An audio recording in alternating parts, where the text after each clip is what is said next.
এই ব্যস্তময় ঢাকার শহরে আপনি যত শান্তই থাকেন না কেন, অশান্ত হয়ে যাবেন। জ্যামজট, মানুষের ফোন, পারিবারিক চিন্তা, বিভিন্ন কারণে এই ব্যস্তময় শহরে আমরা তখনই একটু শান্ত হই যখন আমরা একটি পার্টি করার সুযোগ পাই। এই গভীর রাত্রে আপনাদেরকে দেখাবো আমরা কোথায় যাই, ওখানে কি করি।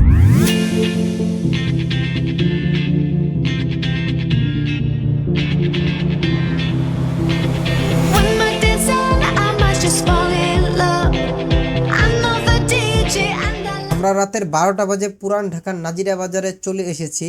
এখানে এসে দেখি যেন রাত 12টা নয়, মাত্র সন্ধ্যা হয়েছে।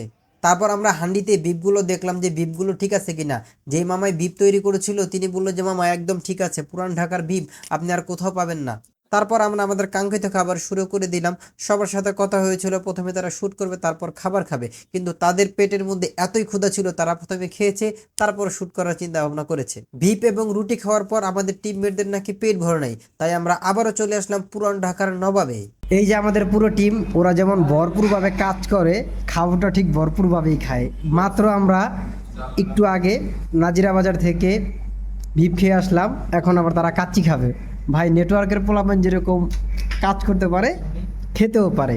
ইয়াসিন, তুমি তো একটু আগে ভিপ খেয়ে আসলা, এখন আবার নবাবে আসলা। আসলাম এই জায়গার অনুমতি অনেক ভালো লাগে। হ্যাঁ, এই জায়গায় খাওয়ার অনেক মজা, এজন্য সবাই এই জায়গায়। আকাশ, কি এমন হইলো তোমরা নবাবে চলে আসলা? হ্যালো গাইস, আমরা অনেকদিন পরে সবাই একসাথে হয়েছি। একই কোম্পানিতে সবাই জব করি, আমরা সবাই একসাথে হইতে পারি না। এই উপলক্ষে আমাদের একটা ছোটখাটো আয়োজন করে আমরা নবাবে চলে এসেছি ভাইয়া।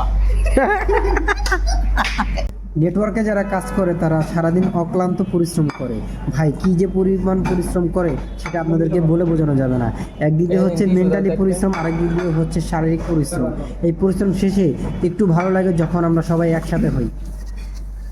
সারাদিন আমরা অক্লান্ত পরিশ্রম করি, কিন্তু পরিশ্রম শেষে যখন আমরা সবাই একসাথে হই সেই কষ্টগুলো আমাদের থাকে না। দেখেন, আমাদের সবচেয়ে এক্সপার্ট যে মিস্ত্রি, তার থেকে আমরা এই বক্তব্য নেব। আকাশ, সারাদিন যে পরিশ্রম করলা, এই পরিশ্রমের পর এই নেটারে জগৎ হচ্ছে কি, যতই কষ্টই করি আমরা সারাদিন, সবাই যখন একসাথে হই তখন আমরা কষ্টটা ভাই ভুলে যাই। আসলে আপনাদের ভিতরে কেমন লাগে জানি না, কিন্তু আমাদের ভিতরে এরকম খুশি হয়।